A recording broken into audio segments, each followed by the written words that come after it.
Hey y'all, welcome back to the Legend Experience, and we are here to talk about the Mean Girls Season 2, Episode 8 review. But before that, make sure that y'all check out my Baddies Midwest review. That should be linked below in this video. But anyways, let's get into it. The episode opens up with Barbie. She is yelling at the camera and she's telling Cash and Knuckles to come back because the Vanity Sister's sister is here. And Winter said that she needs 3 days before she go to sleep. And she's also on FaceTime call with Cash and Knuckles and telling them to get back. Basically, Barbie is being messy and she's trying to get a trio on trio fight. So she's doing her job as the host. But Winter, I feel like, bitch, you're being weird. You started with Vanity Rose for no reason. And now you just keep wanting to fight them for honestly no reason. Then the next scene is Hennessy is confused while she sits on the bus with her sisters because she's like, Fly and I is talking shit about Cash and Knuckles online. So are y'all a duo or a trio or a singlet or not? Like, what the fuck is going on? Like, you bitches got pressure between each other on the inside and y'all trying to out here fight bitches. So y'all need to figure out if y'all on the same page or whatever, because y'all not trio, triple, or duo. Y'all not doing what y'all need to do. And then Pressure said that Cash needs to come back because the new sister is here and she's on that type of timing. She said that Cash needs to come and end the fire. She said, as an OG, you need to come check these bitches and let these bitches know they ain't running shit. And after this, all the duos and trios that are in the house, they head downstairs. Basically, they are setting up for a fight in the living room. Double Trouble is back and they're ready to fight after they missed out on Squabble Ball, because they wasn't there for Squabble Ball because one of the cousins basically had an allergic reaction to like some perfume or cologne or something, so they couldn't go to Squabble Ball. But they are back at the house and they are ready to fight. So Queen D and Raj are going at it because TTG started making fun of Queen D's eye because I guess it was being puffy, like Mrs. Puff. Call her SpongeBob Mrs. Puff, because Raj basically said that she kind of blacked Queen D's eye, but Queen D said, bitch, my eye is good. And then that's when Ballout said, no, bitch, your eye is not good. You need that eye patch. Bitch, that's what the fuck you need. You need that eye patch. And they're basically dragging each other about who got beat up and who didn't get beat up. And then Pressure comes in to announce the new trio of Vanity Rose. And they said their sister had to pull up for them because they were basically getting packed out by 3 duos or whatever. And they needed their sister there. And Pressure keeps being shady and calling them Vanity Fair. And Hennessy keeps correcting her. The Famous Twins are also said that they are mad because they got to bring in an extra person with them when basically the Famous Twins was told that they couldn't bring any extra people, and they said it's giving favoritism. Anyways, Fly Nye, Winter, and PCB start arguing with the Vanity Sisters. They are basically mad that they have an extra person there now to help defend themselves. Hennessy said that their sister was already supposed to be coming anyway. She was just late. Basically, the story goes that Honey was supposed to be coming in with them as a trio because, as people may not know, they are actually like singing, rapping trio where they make music and they put it out. So they were already supposed to be coming in as a trio. I guess they was just doing this to promote their music and stuff. But the sister said she didn't come because she was late and she was getting her braids taken down because she didn't want to come on a show with braids. Rightfully so, because we see what happened with Chanel when she had her dreadlocks or whatever. Bitches will pull them shits out and leave you bald. So she was smart to not come on. But basically, they said they never really called her to come in. She was already coming in, but she was told what she was coming into. And Double Trouble said they don't know why PCB is arguing with the Vanity Rose sisters because they need to be fighting them. Like, bitch, stop worrying about Vanity Rose. Bitch, I already called your fade out. Come catch your fade. So then production ended up moving the couch so they could get to fighting. But everybody's basically still arguing this whole fucking scene. So I'm not about to get into every argument or whatever, but I could just list some of the arguments that happened. Raj and Queen D were just arguing about who won and who didn't win. And they bring up Monty too, which was Raj's girlfriend at the time. And they were talking about who hit harder and who doesn't, and who pussy is gay and who pussy doesn't. Bitch, it was all a whole bunch of bullshit between them two. Like, I'm tired of seeing them two argue. Fly Nye and the Vanity Sisters are basically arguing. Fly Nye is just mad and she just pissed or whatever. And then Double Trouble and PCB are arguing as well. So the whole gist of it is that the girls are just mad because the Vanity Rose got to bring extra person in. But as we established already, She was supposed to be coming in. And Fly Nye was basically saying that y'all bitches needed help. Y'all PC'd up. Like y'all in protective custody and you bitches needed help or whatever. But I'm by myself. I'm a one-man band. Ball head to ball head. Like, you know, she like to say. But I just feel like it's given that she's trying to intimidate them because she is worried about getting jumped. Because I feel like Fly Nye knows deep down that she was in the wrong. And she probably feels stupid like a pie in her face because you jumping in for bitches that don't even fuck with you or whatever, and you know that you in the wrong. So I feel like she know that it could get done to her. So she might be a little worried. She might be a little worried that she might get jumped. So I feel like she's using this intimidation tactic of showing out or whatever. And them was the one, which is part of the Famous Twins. She was the one that told Honey that their sisters got jumped because I guess she had reached out to them on their group page, which is the one that they promote their music on. And she was like, hey, your sisters basically got jumped, and the Famous Twins had been checking on the Vanity sisters and making sure that they all okay and whatever. So they basically said the Famous Twins was cool in their book. They don't have no issues with them. And then Winter said, ain't shit sweet. They not about to go to the club and party with them bitches. They want to fight. And Winter and Dolly, I feel like y'all are probably one of the weirdest people on this cast because y'all don't really have a concrete issue with the Vanity sisters, but y'all still want to fight them. It's just giving weird to me. And I feel like Winter is also mad because Dolly got beat up by Hennessy. So she definitely want to fight Hennessy now because I feel like she is the better fighter out of the two. Just like I think Hennessy is the better fighter out of the three. And Honey said she didn't know who Fly Knives was. She didn't know she was a part of the triple threat or whatever. And also Honey was like, you bitches keep yelling and shit. I'm not about to keep yelling and shit, bitch. We sing and we rap. I gotta say my vocal cords. So if you bitches want to get down, let's get down. No need to rap and stuff. But anyway, they finally moved the furniture and finally get control of the crowd. And Double Trouble and PCB finally get to fight. So the first round is Zanaya versus D. And we go watch it. So let's get into all of the fights, all of the rounds. Okay, can't wait. Ooh. She was back with Zanaya up. Come on, D. Oh, D, get up. She split. Ooh, Zanaya kind of getting her. Zanaya kind of getting her. Yeah.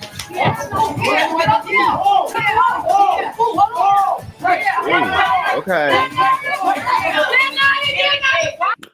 That was a cute little round. I mean, at the beginning, I would say D was getting Zanaya. She was backing Zanaya up and getting in her shit real good. But Zanaya wasn't no punk. She was definitely getting out there and swinging too. But when D slipped or whatever, that's when Zanaya took advantage of that slip and started dinging her in. So I'm going to give it a tie.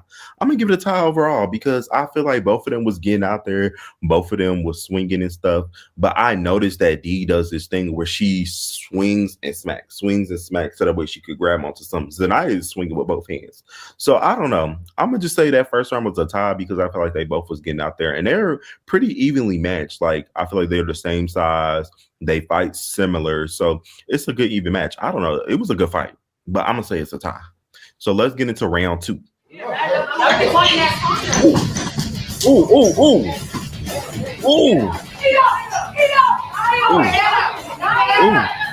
Now I kind of eating. Hold on, D. Ooh. Yeah. Ooh.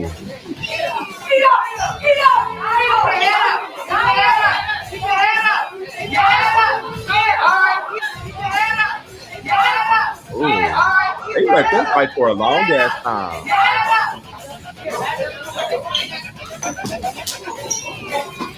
Oh.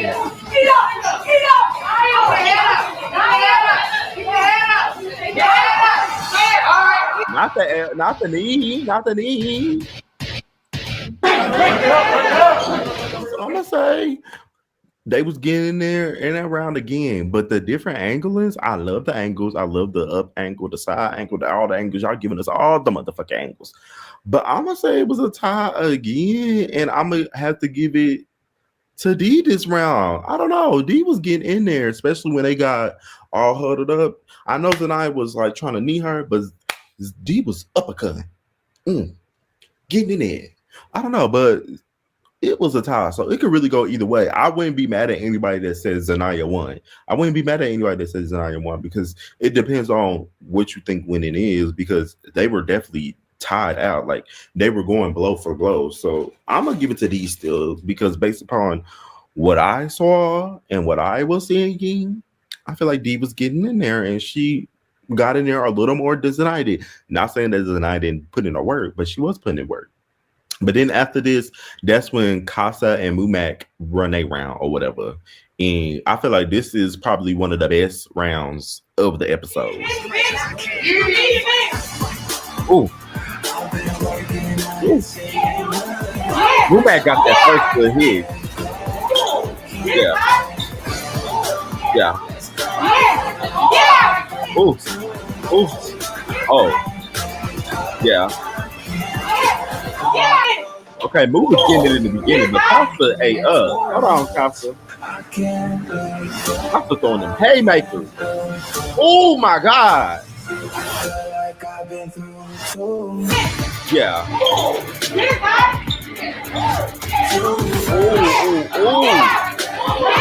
That hurt. They look like they hurt.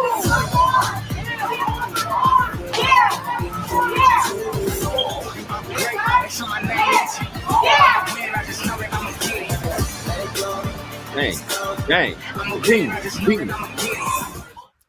I'm gonna just say this. Mumac, you was eating in the beginning, bitch. I don't even like your ass, but you was definitely eating in the beginning. Like that first few punches was lethal. And I think those were the punches that made Casa nose bleed. Because after this, Casa nose was bleeding and it was leaking.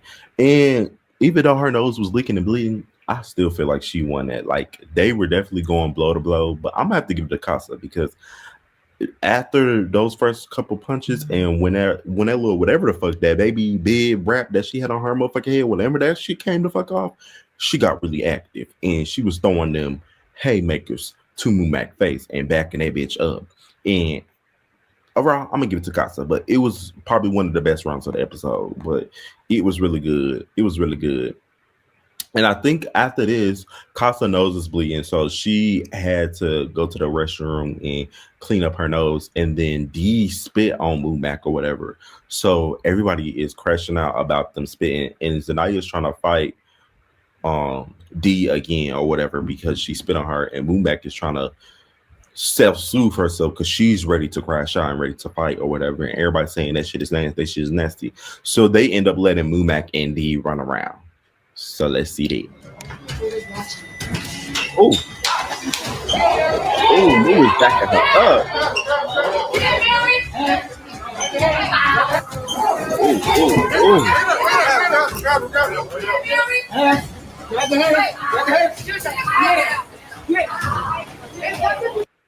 Yeah. Mumac tore her up. I'ma just have to say that Mumac tore her up, and she had Dee backing up, dropping it low, and picking it back up slow because Mumac was getting in there. I don't even like that bitch, but Mumac definitely got in there. Dee, you definitely need to run another round with Mumac and redeem yourself, or just let Casa fight her because they seem more evenly matched than y'all do. But you did spit on her, and she got her get back on you. So I'm gonna give that round to Mumac. It was cute. And then after this, Queen Dee and Raj run they round, and they always gotta fight or whatever, get the episode. I don't know. Do y'all notice that TTG, like, even on the first season, like they fight the same duo like over and over and over.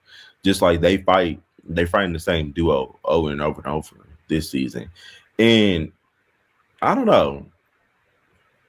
I didn't really like TTG last season. I did like Ballout though, but I didn't like TTG last season that much as everybody else did. Like I did understand like they trained to go, but they was only really trained to go on one duo. Just like they really trained to go on one duo here. Like I don't know, they're not really popping it for me. But I do like Ballout more than I like Raj.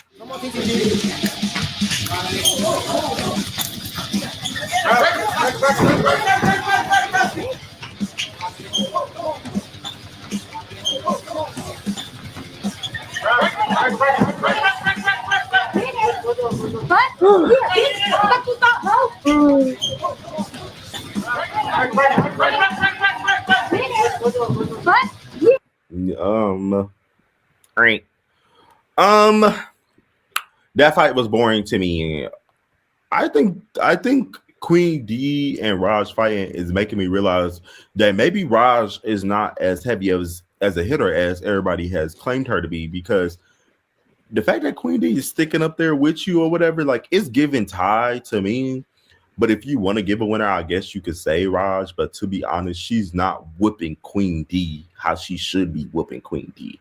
It's giving maybe Queen D has gotten better at fighting, or maybe Raj is not as hyped as people think she is. Maybe she's not TTG.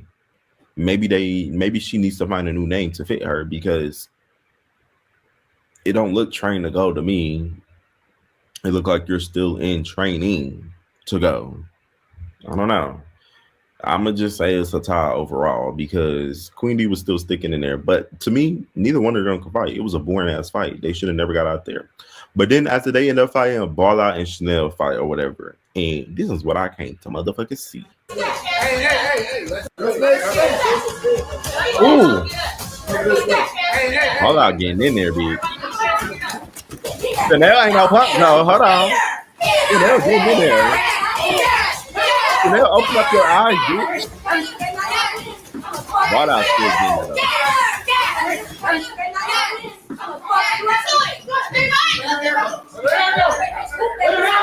Oh my God. She's on her hair. I'm really over her hair. I need to see the hair. Oh my God. Look at her motherfucking hair. They are out here pulling out these motherfucking bitches' hair, like, from the scalp. This bitch is bald. Bald. You're balding at your early age. This is insane. But anyway, I'm going to say Ballout run around, but Chanel was not no easy work. She was definitely swinging, although her eyes was closed and it was giving windmill, but she was still getting in there. I like to see them fight. They both be really getting out there and getting active. But I'm going to give it to Ballout overall. It was still a good fight. But honestly, Chanel, I would crash out even more. Like, these bitches would not be able to sleep. And as much as I like Ballout, you would be somewhere that nobody could find you if you left me like this bald head. She literally has bald spots in her motherfucking head. Like, this is motherfucking insane.